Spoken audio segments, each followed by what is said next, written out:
Hey, how's everybody today? Well, it's Monday, Monday afternoon. Just want to let everybody know kind of what my plan is. It has changed. I am not going to California this year by sending my bees that way. My plan is to break all my boxes down to as much as I can, which is 2 framers. So there's my corn syrup, and there's some 2 framers there. I broke them down last night.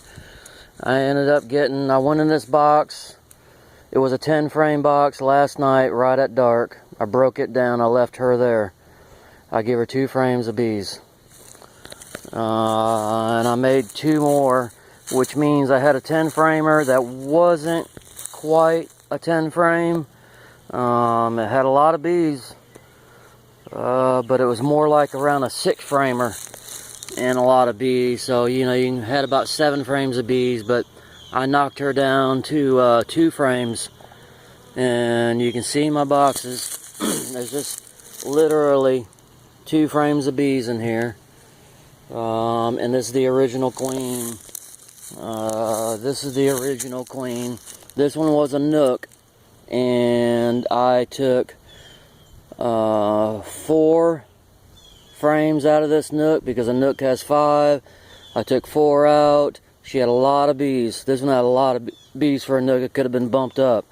But being that I am not wanting to lose bees this year through the winter, and I am changing my path into raising bees into queens, and I'll explain all that later, and I'll show you how I do the math, how it works for me. May not work for you, but it works for me. But let's say that this one here there was 5 frames, so I made 2 framers. I took them to New Yard. I made another 2 framer, which left me 1 frame, but she had a lot of bees, so I put a new frame in there, and I give her some jar food, and she will come through the winter as a 2 frame.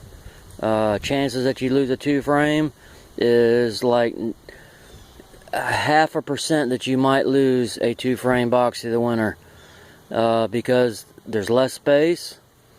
And she can keep a lot of bees tightly clustered into this 2 frame box, and it will keep her warm. You can see my lids, they're nice and tight all the way across. I always show everybody how I feed my bees.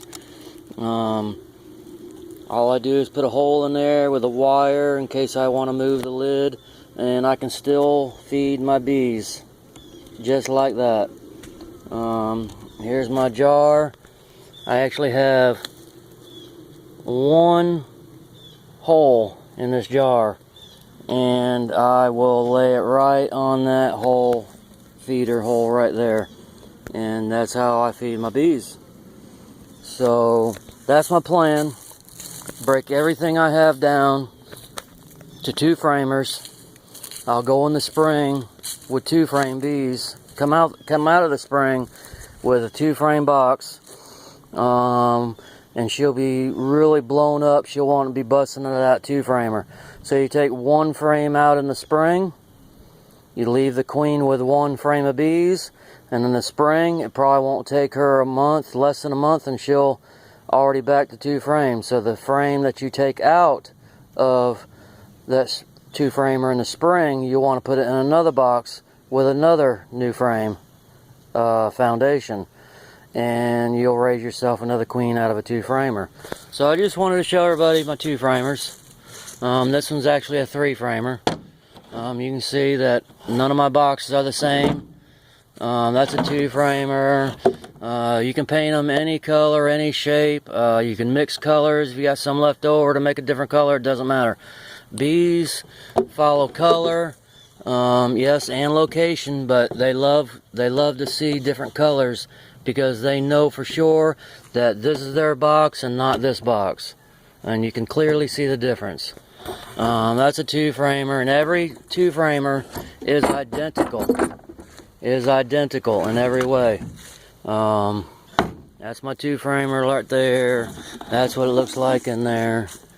You know, still got the groove there, and got some. Let me see. Got some nice handles on here, so when you put your lid, you can just, as long as your lids aren't bowed a certain way. Mine stay pretty flat, so I'll put one screw here in the lid and one screw down there on the lid. And of course, all my feeder holes have wire tops. I usually leave the jar on through the winter. As long as I know they got enough food, I don't have to take the jar off.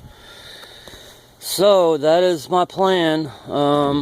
Yes, it has changed. Like I said, it changed from going to California to not going to California, and breaking everything as much as I can down in the 2-framers.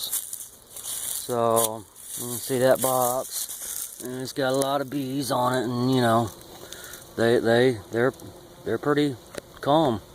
I hardly ever get a box that's got a nasty queen in there, and if I do, she don't last very long. So I can go in my boxes pretty much anytime with no smoke. You can see that I don't wear a suit, I don't wear gloves, I don't.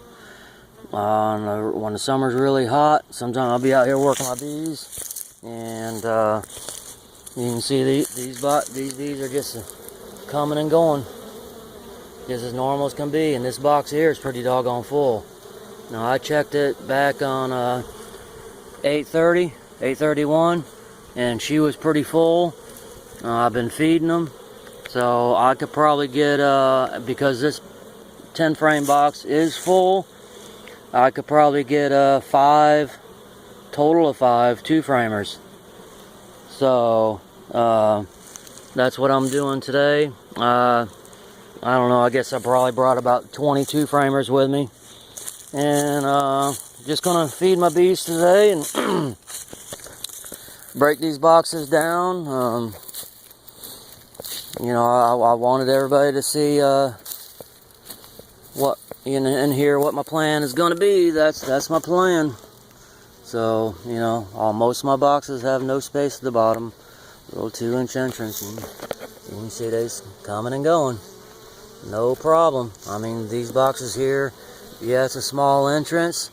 I don't have, you know, 2,000-3,000 bees covering the front of them wide entrances that some people have.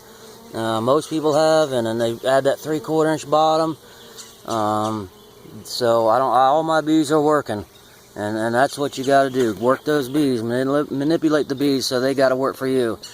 If you got 2,000-3,000 bees sitting there in front of that entrance on some of the, you know, the majority of the boxes out there, they ain't working for you. They ain't doing nothing but sitting there looking at the sun going up and down every day. So anyways, I was just going to show you some of my bees. And, you know, they love them. They love it. I love it. I love the way they work. And that's my plan. And I guess that's what I'm going to stick to. My plan. It changes all the time, but it always changes for the better. So, y'all have a good day, and I'll see y'all next time. Give me a thumbs up. Thank you.